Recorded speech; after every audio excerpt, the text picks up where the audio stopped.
ओम श्री साम शिवाय नमः। ओम श्री गणेशाय नमः।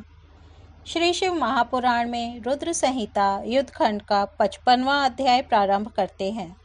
भगवान कृष्ण तथा बाणासुर का संग्राम। श्री कृष्ण द्वारा बाण की भुजाओं का काटा जाना। सिर काटने के लिए उद्यत हुए श्री कृष्ण को शिव का रोकना और उन्हें समझाना। बाण का गर्वापहरण। श्री कृष्ण और बाणासुर की मित्रता। उषा अनिरुद्ध को लेकर श्री कृष्ण का द्वारका आना। व्यास जी बोले, हे सर्वज्ञ, हे ब्रह्मपुत्र, हे सनत कुमार, आपको नमस्कार है। हे मुने, हे तात, आपने मुझे यह अद्भुत कथा सुनाई। श्री कृष्ण के द्वारा युद्ध में जृंभणास्त्र से शिवजी के मोहित किए जाने पर तथा बाण की सेना के मार दिए जाने पर बाणासुर ने क्या किया, उसको कहिए। सूत जी बोले, अमित तेजस्वी उन व्यास जी का वचन सुनकर ब्रह्मा के पुत्र मुनीश्वर सनत कुमार प्रसन्नचित होकर कहने लगे। सनत कुमार बोले, हे महाप्राज्ञ, हे व्यास जी, हे तात, लोक लीला का अनुसरण करने वाले श्री कृष्ण तथा शिवजी की अद्भुत तथा सुंदर कथा का श्रवण कीजिए। पुत्रों तथा गणों सहित लीला से शिवजी के सो जाने पर वह दैत्यराज बाणासुर श्री कृष्ण के साथ युद्ध करने के लिए निकल पड़ा। कुंभांड से घोड़ा लेकर वह महाबली दैत्य अनेक प्रकार के अस्त्र शस्त्रों को धारण कर अतुलनीय युद्ध करने लगा। उस महाबली दैत्येंद्र बाणासुर ने अपनी सेना को नष्ट हुआ देखकर क्रोधित हो घोर युद्ध किया। उस संग्राम में शिवजी से महान बल पाकर महावीर श्री कृष्ण ने बाणासुर को तिनके के समान मानकर बड़े जोर से गर्जन किया। हे मुनीश्वर, बाणासुर की शेष बची हुई सेना को भयभीत करते हुए वे अपने अद्भुत शारंग नामक धनुष की टंकार करने लगे। धनुष की टंकार से उत्पन्न हुए उस तीव्र नाद से भूमि और आकाश का मध्य भाग व्याप्त हो गया।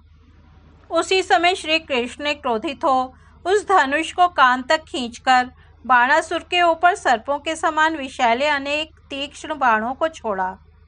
बलिपुत्र बाणासुर ने उन बाणों को आता हुआ देखकर अपने धनुष से निकले हुए बाणों से उन्हें अपने तक पहुंचने के पहले बीच में ही काट दिया। शत्रुओं को विनष्ट करने वाला वह दैत्यराज बाण पुनः गर्जना करने लगा। तब वहां संपूर्ण यादव भयभीत हो गए और श्री कृष्ण का स्मरण करते हुए मूर्छित हो गए। इसके बाद बलि के पुत्र महान अहंकारी बाण ने शिवजी के चरण कमलों का स्मरण करके अति शूर श्री कृष्ण के ऊपर अपने बाण छोड़े। तब महादैत्यों के शत्रु श्री कृष्ण जी ने भी शिवजी के चरण कमलों का स्मरण कर अपने बाणों से उन बाणों को दूर से शीघ्र ही काट दिया। तब संग्राम में आकुल बलराम आदि सभी बलि यादवों ने क्रोध करके अपने अपने प्रतियोद्धा को मारा। इस प्रकार वहां उन दोनों बलि पुरुषों का बहुत समय तक भयानक युद्ध हुआ, जो सुनने वालों को भी आश्चर्यचकित कर देने वाला था। संग्राम में उस समय गरुड़ जी ने अति क्रोध करके अपने पंखों के प्रहारों से बाणासुर की सब सेना को चूर्ण चूर्ण कर दिया। तब अपनी सेना का मर्दन करने वाले गरुड़ को तथा अपनी सेना को मर्दित देखकर शैवों में श्रेष्ठ बलवान उस दैत्य ने उनके ऊपर अति क्रोध किया और 1000 भुजा वाले उस दैत्य ने शीघ्र ही महादेव के चरणार विंदों का स्मरण करके शत्रुओं के लिए असह्य महान पराक्रम प्रदर्शित किया। वहां वीरों को नष्ट करने वाले उस दैत्य ने एक साथ श्री कृष्ण आदि समस्त यादवों पर तथा गरुड़ के ऊपर अलग अलग अनेक बाणों से प्रहार किया। हे मुने, बलवान उस दैत्य ने एक बाण से गरुड़ को, एक बाण से श्री कृष्ण को, एक से बलराम को और एक से अन्य लोगों को मारा।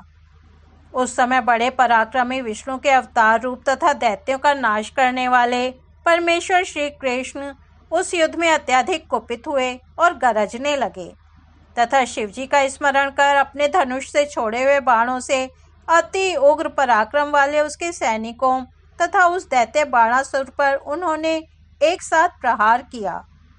निश्चिंत होकर श्री कृष्ण ने अपने बाणों से उसके धनुष, छत्र आदि को काट दिया और उसके घोड़ों को मारकर गिरा दिया। महावीर बाणासुर ने अति क्रोधित हो गर्जन किया और अपनी गदा से श्री कृष्ण पर प्रहार किया, जिससे वे पृथ्वी पर गिर पड़े।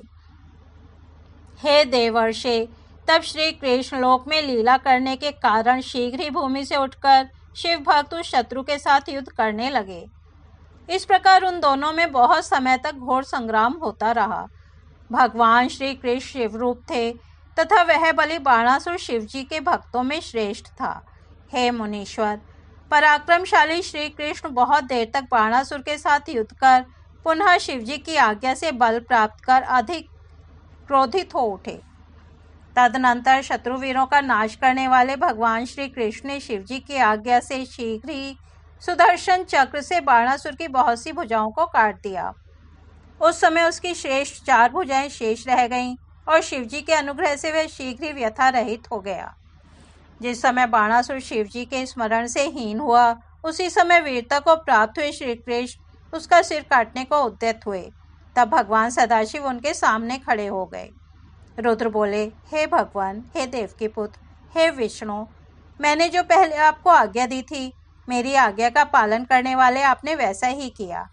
अब आप बाणासुर के सिर को मत काटिए। मेरी आज्ञा से अपने सुदर्शन चक्र को लौटा लीजिए, क्योंकि मेरे भक्त के ऊपर सदा यह चक्र निष्फल होगा।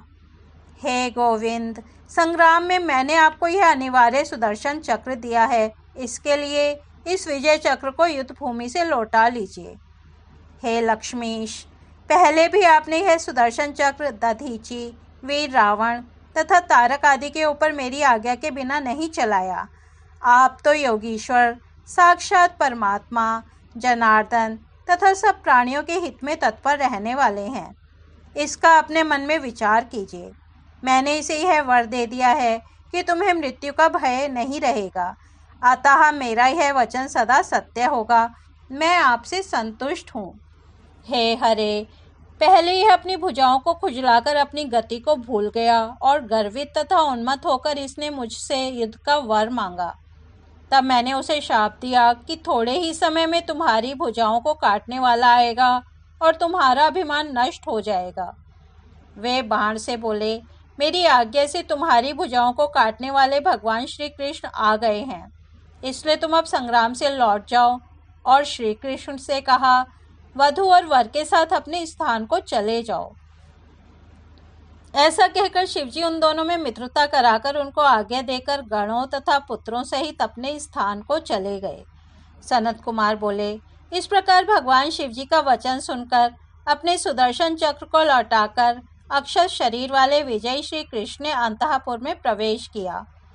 भार्या सहित अनिरुद्ध को आश्वासन देकर उन्होंने बाणासुर के द्वारा प्रदान किए गए अनेक रत्न समुदाय को स्वीकार किया।